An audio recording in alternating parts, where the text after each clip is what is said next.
저에게 이제 7살 된 아들이 7살이 됐습니다 벌써.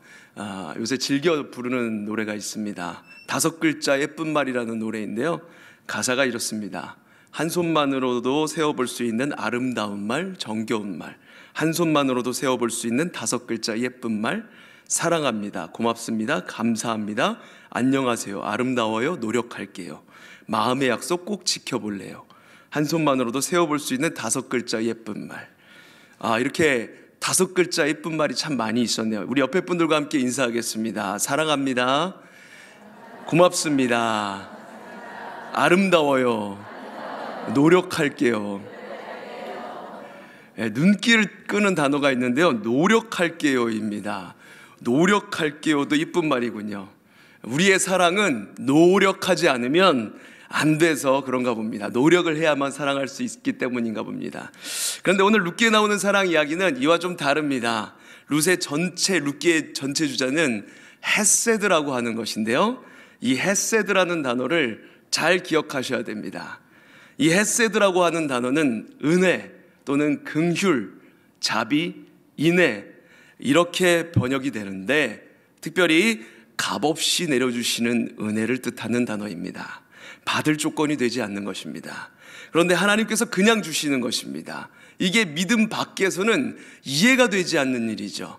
뭔가 조건이 있어야 될 것 같은데, 그런데 믿음 안으로 들어오면 이것이 이해가 됩니다. 내가 구원받을 조건이 있습니까? 없습니다. 그러나 하나님이 강권적으로 주시는 것입니다. 왜 주실까요? 알 수가 없습니다. 그것이 신비이고 그것이 바로 헤세드입니다. 그래서 이것을 도저히 우리의 생각과 이성으로 깨달을 수 없기 때문에 하나님께서 성경에 기록해 놓으신 것입니다. 오늘 룻기에서 드러나는 하나님이 바로 이 헤세드의 하나님, 긍휼을 베푸시는 하나님, 불쌍히 여기시는 하나님, 구원을 베풀기 위해서 쉬지 않으시는 하나님, 이 하나님을 우리에게 알려주고 계십니다. 먼저 하나님의 헤세드가 룻이라고 하는 사람의 지위에 따라서 어떻게 바뀌어 가는지 한번 보면, 룻기 1장에서는 이방인이었습니다. 2장 3장에서는 여종과 하인으로 바뀝니다. 4장에서는 그 지위가 아내로 바뀝니다. 이방인에서 아내로 바뀌는 것, 그것이 우연 같지만 헤세드라고 하는 것을 알려주시는 것입니다. 그리고 장소에 따라서도 바뀝니다. 첫 번째 1장에서는 룻이 있던 장소가 어디였습니까? 바로 아무도 보호해주지 못하는 길 위였습니다. 2장에서는 장소가 밭으로 바뀌죠. 그리고 보아스의 밭으로 바뀌고 3장에 이르러서는 보아스의 품으로 바뀝니다. 4장에서는 배경이 성입니다. 성은 가정을 상징하는 것입니다. 누구도 침범하지 못하는 완벽한 하나님의 보호, 이 상징으로 가정이 탄생하는 것입니다. 그리고 세 번째는 노래에 따라서도 바뀝니다. 룻기에는 노래가 많이 나옵니다. 1장에서는 나오미의 비탄의 노래, 슬픔에 섞인 슬픔의 아리아가 나옵니다. 이 슬픔의 노래가 2장에 이르러서는 보아스와 룻에게 축복하는 축복송으로 바뀌어 갑니다. 그리고 축복송의 내용은 2장 12절에 하나님의 날개 아래에서 네가 보호받기를 원한다, 축복한다, 이것이 헤세드입니다. 이 노래가 2장에 나오고 3장의 노래는 밭에서, 보리밭 추수밭에서 남녀가 부르는 노래가 나옵니다. 남녀가 부르는 노래의 내용 또한 헤세드입니다. 젊은 여자 룻이 시어머니를 봉양하겠다라고 모든 것을 다 버리고 온 인애를 내가 안다. 보아스가 그 사랑, 인애를 안다는 것입니다. 모든 것을 다 버리고 자기가 시어머니를 따라서 굶어 죽을 각오로 왔습니다. 하나님을 붙잡은 거예요. 이것이 인애인데, 그렇게 왔으면 결혼은 젊은 사람과 하고 싶잖아요. 늙은 사람이랑 결혼해서 또 남편을 잃고 과부가 될 일이 있겠습니까? 이 당시 룻과 보아스의 나이 차이는 약 20살 이상의 차이가 났습니다. 그러니까 젊은 사람이랑 결혼을 했으면 좋았을 것 같은데, 가정을 살리고 가문을 잇기 위해서 보아스 옆에 누운, 나이가 많지만 그 보아스 옆에 누운 인애, 그래서 3장 10절에서 처음 인애보다 나중 인애가 크다라고 이렇게 이야기를 합니다. 그래서 룻기는 단순히 보면 남녀 간의 사랑 노래인 것처럼 보지만, 사랑 이야기인 것처럼 보이지만, 이 노래의 핵심은 인애, 헤세드입니다. 내가 너의 이 인애 헤세드에 반응하겠다. 이렇게 하면서 4장의 시작이 되고 있는 것입니다. 그 반응이 이제는 성문에서 재판을 열어서 그 재판에서 기업물을 짜 결혼이 확정되고 난 다음에 장로들의 축복송이 나옵니다. 장로들의 축복송은 아주 묘한 축복송입니다. 미래를 예언하는 선지자적 내용이 담겨 있는 축복송의 내용입니다. 첫 번째 축복은 4장 11절에 보아스를 향해서 너의 가정이 라헬과 레아의 집과 같이 되기를 원한다 입니다.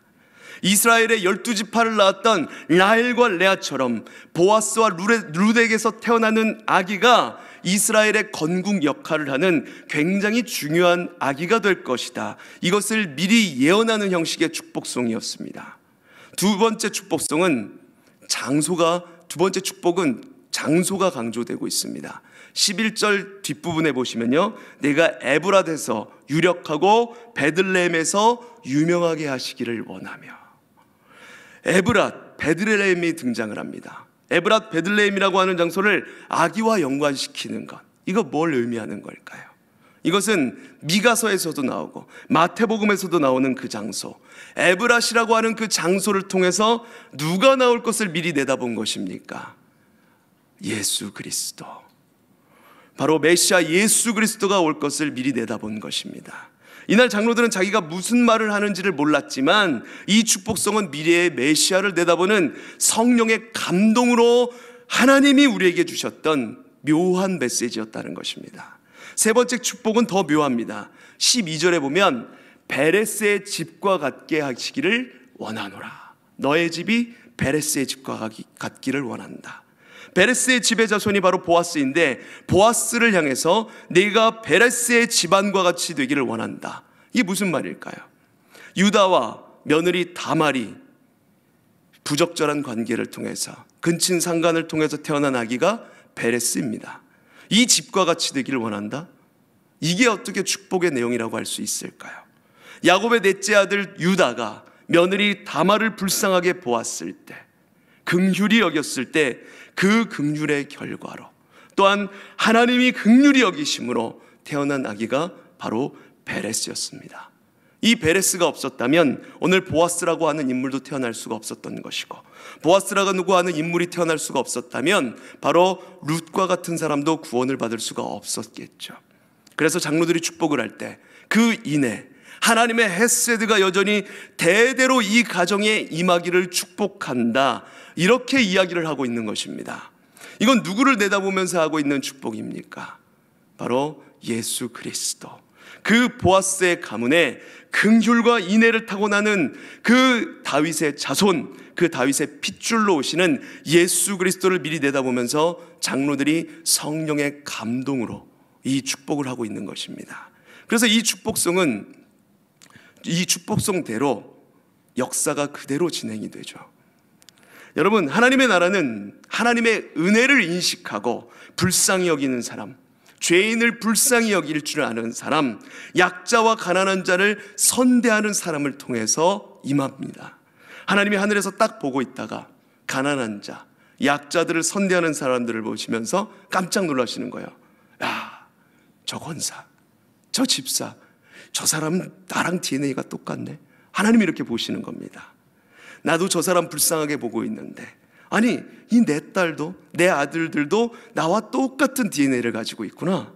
죄인을 불쌍하게 보시고 약자를 선대하는 자에게 하나님은 긍휼과 은혜를 베푸시는 것입니다. 이제 시간이 흘렀습니다. 12절에서 13절이 이를 때까지 10개월이 흘러갑니다. 13절을 같이 한번 읽어볼까요? 시작. 이에 보아스가 룻을 맞이하여 아내로 삼고 그에게 들어갔더니 여호와께서 그에게 임신하게 하심으로 그가 아들을 낳은지라. 아멘. 임신하여 아들을 낳았으니까 10개월이 흘러간 것이죠. 그렇죠? 10개월 동안 임신을 하고 있었을 테니까요. 이게 사실 고대 사회에서는 기적과 같은 일이었습니다. 보아스에게도 자녀가 없었고 룻에게도 10년 동안이나 태가 닫혀 있었던 룻은 그런 여인이었습니다.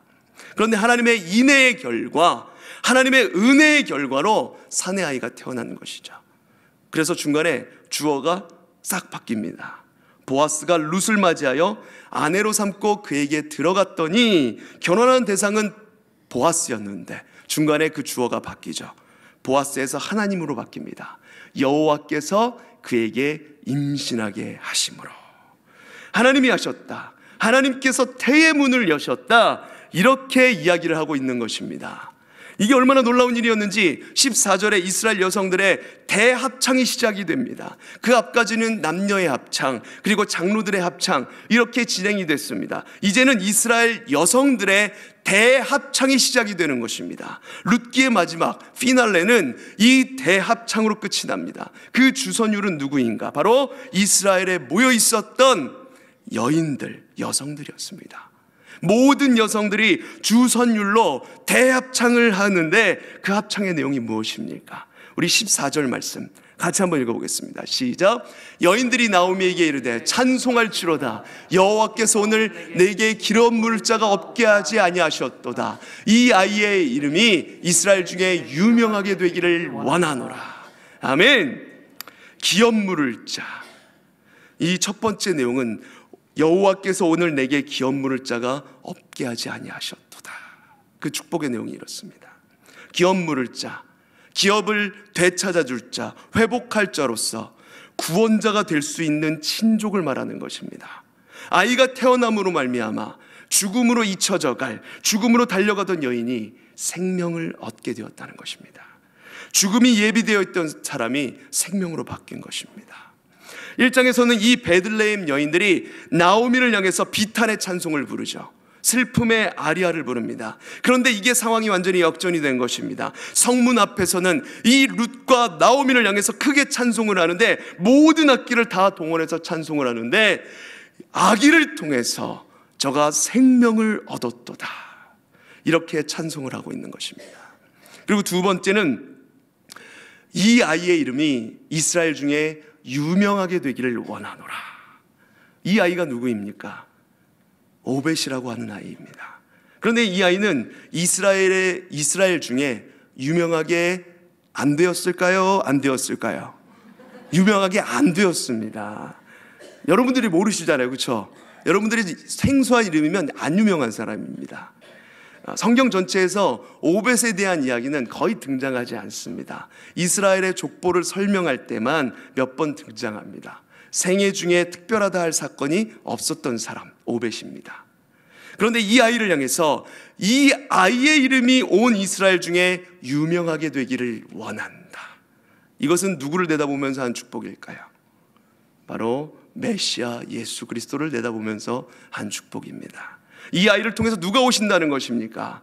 예수 그리스도가 오실 것이다. 이것을 내다보고 한 찬송이 바로 오늘 이 여인들이 부르는 찬송입니다. 그러기에 이것은 예언적 의미를 가지고 있는 찬송이 됩니다. 이 예언 안에는 다윗의 왕가를 내다보고 인애와 사랑의 결과로 태어난 아기가 다윗과 그리스도의 조상이 될 것이라고 하는 것을 알려주고 있는 것입니다. 그리고 나서 15절에서는 또 다른 찬송 대합장이 계속 진행이 되고 있습니다. 15절에 이는 내 생명에 회복될지어다.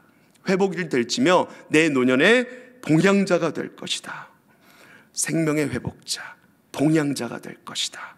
14절과 똑같은 말이죠. 이방인이었고 죽음을 향해서 달려가는 사람이 아기를 통해서 생명을 얻었다. 생명의 구원자다. 구원자라고 하는 것을 찬송하고 있는 것입니다. 그리고 그 뒤에 나오는 내용이 곧 너를 사랑하며 7 아들보다 귀한 내 며느리가 낳은 자로다, 이렇게 이야기를 합니다. 굉장히 독특한 표현입니다. 여러분, 고대사회 여성의 지위가 어땠습니까?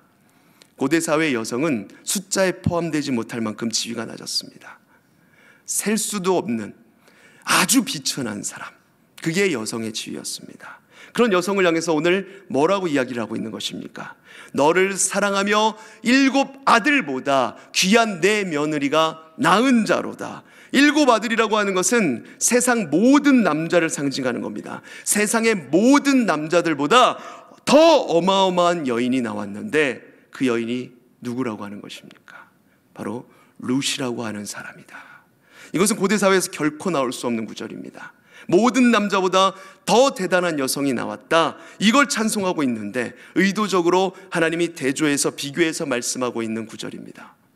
지금 룻기의 배경이 되는 시대는 어느 시대인가? 바로 사사시대거든요.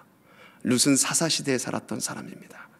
자, 남성들이 만들어 놓은 사사시대를 보라.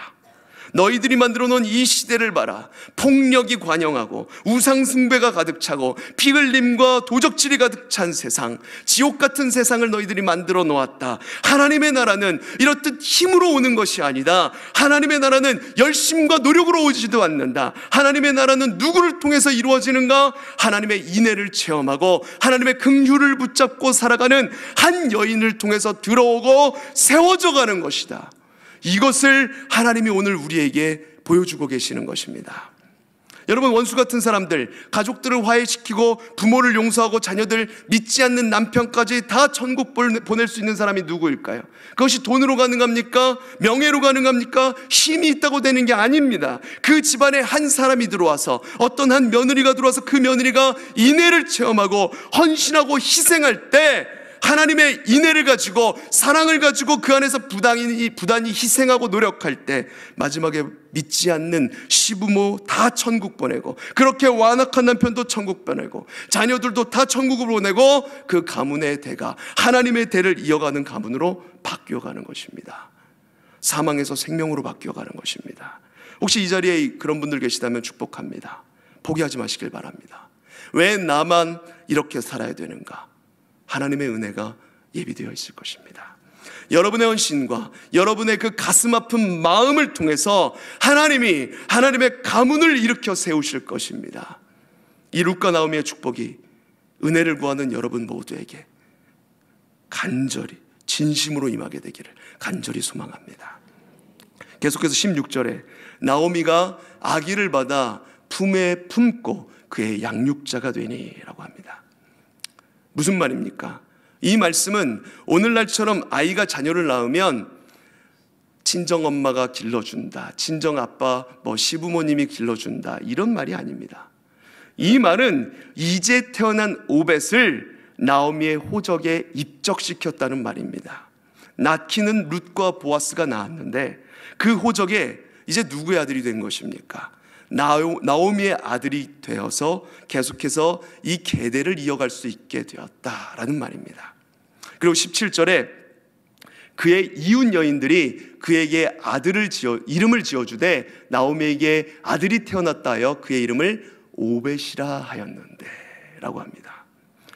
이웃 여인들이 그 이름을 지어주는데 그 이름을 오벳이라고 합니다. 오벳이라고 하는 이름의 뜻은 종입니다. 종. 그러니까 이게 또 굉장히 묘하죠. 이 아기, 종이라고 하는 아기를 통해서 이방인이 이스라엘 백성으로 편입이 되고, 이 종이라고 하는 아기를 통해서 죽었던 사람이 다시 생명을 얻게 되는 것입니다. 이 이방인의 아기를 통해서, 오벳이라고 하는 아기를 통해서 지금 마라가 나오미로 바뀌는 것입니다. 쓴물이 단물로 바뀌는 거고 슬픔이 기쁨이 되는 것입니다. 그럼 이 오벳, 종이라고 하는 이름은 누구를 내다보고 하는 말일까요? 계속해서 하고 있는 예수 그리스도, 예수 그리스도를 내다보고 있는 것입니다. 여러분, 오늘 읽은 이 말씀이 지금으로부터 약 3000년 전에 쓰여진 글이거든요. 그런데 이 글을 읽으시면서 어떻습니까? 이 글이 마치 오늘날 쓴 것 같이 여겨지지 않으시나요? 역사의 모든 과정을 다 알고 있는 사람이, 그것을 다 알고 미리 경험하고 나서 예수 그리스도를 설명하기 위해서 써내려고 한 글처럼 느껴지지 않으십니까? 예수가 오시기 전 1000년 전에 쓰여진 글인데 그 내용을 이미 알고 있습니다. 그리고 실제로 그대로 역사가 이루어집니다. 미리 예언한 대로 역사가 이루어진 겁니다. 이제 사람들이 감격에 못 이겨서 일어나서 박수를 치고 휘파람을 불고 이 대합창에 반응하면서 무대의 막이 내려가는 것입니다. 야, 다윗의 나라가 이렇게 시작이 된 것이구나. 다윗의 나라는 하나님의 인애, 긍휼의 결과로서 오는구나. 박수를 치고 휘파람을 부르면서 무대의 막이 내려갑니다. 17절이 쫙 내려가고 이제는 불이 꺼지고 다 끝난 것처럼 아주 고요하게 됩니다. 고요한 상태 가운데 모든 무대의 그 조명이 다 꺼지고 끝난 것처럼 여겨졌는데 사람들은 아직까지 이 감격이 그치지 않아서 그대로 서 있었는데 그때 어둠 속에서 나레이터의 목소리가 들려오기 시작합니다. 이 나레이션이 룻기를 마무리하는 핵심입니다. 본문 다음 구절들이지만 18절부터 마지막까지 쭉 끝까지 한번 읽어보겠습니다. 같이 한번 읽습니다. 시작. 베레스의 계보는 이러하니라. 베레스는 헤스론을 낳고 헤스론은 람을 낳고 람은 암미나답을 낳았고 암미나답은 나손을 낳고 나손은 살몬을 낳았고 살몬은 보아스를 낳았고 보아스는 오벳을 낳았고 오벳은 이새를 낳았고 이새는 다윗을 낳았더라. 아멘. 할렐루야. 아주 어둠 속에서 족보를 다 읊조리고 끝이 나는 것입니다. 이게 무슨 내용일까요? 성경에서 족보를 기록할 때 하나의 패턴이 있습니다. 역사의 모든 시간을 성경이라는 제한된 곳에 다 기록할 수가 없겠죠. 그래서 축약된 것만 기록을 하는 것입니다. 인물의 순서대로 하나님이 뼈대를 만들어 가십니다. 역사의 구속, 역사의 뼈대를 척추를 이렇게 쫙 만들어 가십니다. 그러면서 누가 누구를 낳았고 누구를 낳았고 누구를 낳았고 하나님의 뜻에 따라서 어떤 사람들이 계속 이어져서 역사가 진행되는지 그렇게 쫙 서술을 합니다. 그러다가 어떤 시점에 이르러서는 이 사건은 반드시 주님이 다시 오실 때까지 알아야 되는 중요한 인류사적 사건이 있을 때 그때 그 인물 옆에다가 새롭게 자세하게 써내려가는 것입니다. 이 사람 시대에 이러한 일이 있었는데 이 일은 구속 역사 안에서 너무나도 중요한 사건이 있기 때문에 반드시 기억해야 한다. 노아 시대에는 홍수 사건이 있었다. 모세 시대에는 출애굽을 했고 홍해를 건너는 사건이 있었다. 이런 사건을 자세히 기록을 하는 것이죠. 하나님의 구원을 이야기할 때 대략적인 족보를 통해서 뼈대를 만들어 놓으시고 그 가운데 중요한 이야기를 딱 이어붙이면서 하나님의 이야기를 자세하게 써내려가는 것입니다. 이게 바로 성경입니다. 그런데 오늘 룻기가 이런 것이죠. 룻기는 사사시대입니다. 사사시대, 하나님의 은혜와 긍휼이 다 떠나간 것처럼 보이는 이 시대에 하나님이 한 가정에 주목하고 계시는 것입니다. 하나님께서 포기하지 않으시고 한 가정을 불러서 세우시는 것입니다. 누구를 불러서 세우십니까? 하나님의 인애를 붙잡고 돌아온 여인 나오미. 이 여인을 딱 비추시면서 하나님이 사건을 기록해 나가시는데 이거는 단순히 개인사가 아닙니다. 어떤 시골 촌동네에 일어난 결혼사건, 사랑의 이야기를 하는 게 아닙니다. 인류사에 주는 엄청난 메시지가 여기 담겨 있는 것이죠. 인류 역사에 메시아가 어떤 방식으로 오시는가, 이 놀라운 이야기를 오늘 룻기 4장을 통해서 기록하고 있는 것입니다. 돌아오고자 작정한 그 시어머니 나오미가 하나님의 인애를 붙잡습니다. 그 인애에 반응해서 이방 여인 룻이 하나님을 붙잡습니다. 하나님이 그 위에 인애를 베푸셔서 누구를 만나게 하십니까? 보아스를 만나게 하시는데 보아스가 태어난 과정도 인애가 없이는 설명이 되지 않습니다. 이 인애의 과정과 과정들이 모여서 아이를 낳았는데 이 아이를 통해서 구원이 완성되고 이 아이를 통해서 다윗이라고 하는 나라가 세워지고 다윗의 나라를 통해서 예수 그리스도 메시아가 오는 사건, 이것이 바로 룻기에 기록된 중요한 역사다라는 것입니다. 그러므로 마지막에 다윗의 이야기로 끝난다는 것은 무엇을 말하는가? 다윗이라고 하는 나라가 어떤 통치 이념으로 세워지는 나라인가? 이게 핵심입니다. 그래서 룻기는 하나님 나라의 용비어천가입니다. 용비어천가는 세종 때에 세종이 정인지라는 사람을 통해서 기록한 책인데 이 책은 조선이 건국되기 전 6명의 왕들의 이야기를 담고 있습니다. 아버지 태종은 피를 너무 많이 흘렸기 때문에 육아의 덕과 군자의 인사상을 실현하지 못합니다. 최초로 백성들에게 인과 덕을 인정받고 왕이 된 사람이 세종대왕이었습니다. 그 세종대왕이 조선이라는 나라는 어떤 통치 이념으로 세워져야 하는가를 이야기하는 것입니다. 조선이라는 나라는 백성을 사랑하고 하늘을 두려워하는 통치 이념으로 작동이 되는 나라이다 하는 것을 천명한 것이 바로 용비어천가입니다. 룻기도 마찬가지입니다. 하나님의 나라는 어떤 방식으로 작동되고 우리 안에 어떻게 들어왔는가, 이것을 룻기가 보여주고 있는 것입니다. 어떤 원리로 작동이 되는 것입니까? 율법이 아니라 은혜, 사망이 아니라 생명, 심판이 아니라 구원과 불쌍히 여기는 마음.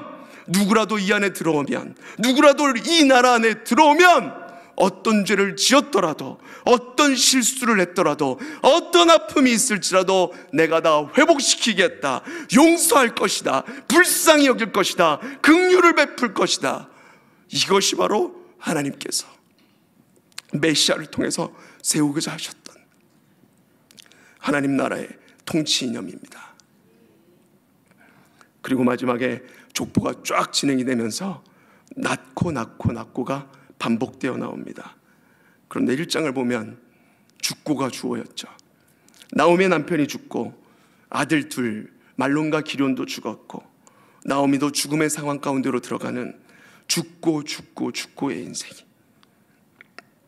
하나님의 헤세드가, 하나님의 인애가 덮어졌을 때 어떻게 바뀝니까? 낳고로 바뀌는 것입니다. 그러면서 우리가 족보를 통해서 지금 무엇을 보는 것입니까?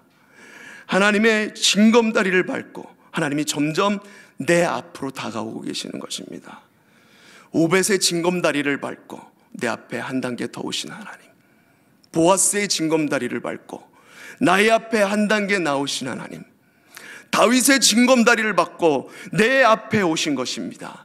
예수 그리스도를 통해서 내 앞에 오고 계시는 것입니다. 결국에는 마지막에 어떻게 되는 것입니까? 나를 구원하신 하나님, 기어코 나를 만나신 하나님입니다. 그러나 그 앞에 무엇이 있었습니까? 우리도 똑같이 나오미와 같이 쓴 인생에 마라가 있었습니다. 쓰디스 마라가 있었습니다. 절망이 있었고 아픔이 있었고 두려움이 있었습니다. 그러나 그 절망과 아픔과 두려움 위에, 그 고통 위에 하나님의 헤세드가, 그 은혜가 부어지니까 오늘 우리가 하나님 앞에 구원의 백성이 될 수가 있었던 것입니다. 이방이었던 우리가 하나님의 자녀로 거듭나게 된 것입니다. 그러기에 이 룻기는 오늘 우리에게 전하시는 하나님의 편지, 오늘 나에게 말씀하시는 하나님의 말씀인 것입니다. 사랑하는 성도 여러분, 우리의 삶을 돌아볼 때 얼마나 엉망진창과 같은 인생이었습니까? 나오미와 같은 쓰디쓴 쓴물의 인생들 아니었습니까? 얼마나 많은 아픔, 얼마나 많은 그 절망이 있으셨습니까? 그러나 똑같은 어려움과 절망이 다가와도 어떤 사람은 극단적인 선택을 하는데, 어떤 사람들은 하나님 앞에 은혜의 자리로 나옵니다. 이것이 하나님의 은혜였습니다. 이렇게 고백을 합니다. 사랑하는 성도 여러분, 절망과 아픔, 그것이 우리의 인생을 망가뜨리지 못합니다. 그 위에 하나님의 헤세드, 그 은혜가 덮이면 그것이 우리를 하나님 앞으로 끌고 가는 것입니다. 절망이 있고 고통이 있지만 하나님의 헤세드와 덮어주시는 은혜는 절망보다 비교할 수 없을 만큼 훨씬 큰 것입니다. 아픔보다 훨씬 더 큰 것입니다. 그렇게 그 디딤돌을 딛고 하나님이 오늘 내 앞에 오신 것입니다. 하나님이 나를 만나주신 것입니다. 그 하나님의 인애와 긍휼하심 앞에, 그 크고 넓은 품 안에, 원래 내가 이방인이었고 하나님과 원수되었던 사람이었는데 오늘 하나님의 백성으로 바꿔가신 것입니다. 누구라도 들어오십시오. 하나님이 오늘 베푸시는 이 은혜를 붙잡으실 수 있기를 바랍니다. 상처가 아무리 깊어도 하나님의 헤세드와 우리의 아픔이 만나면 하나님이 그 수치를 멀리 떠나게 보내버리십니다. 우리의 슬픔을 기쁨으로 바꿔가십니다. 예수님께서 아무것도 아니었던 인생을 어떻게 바꿔가십니까? 힘으로 바꾸는 것도 아니고 돈과 명예, 재물로 바꾸는 것도 아니고 하나님의 폭포수와 같은 인애로 바꾸어 가십니다. 이 은혜가 오늘 저와 여러분의 삶 가운데 가득히 넘치게 되시길 간절히 소망합니다. 찬양하겠습니다.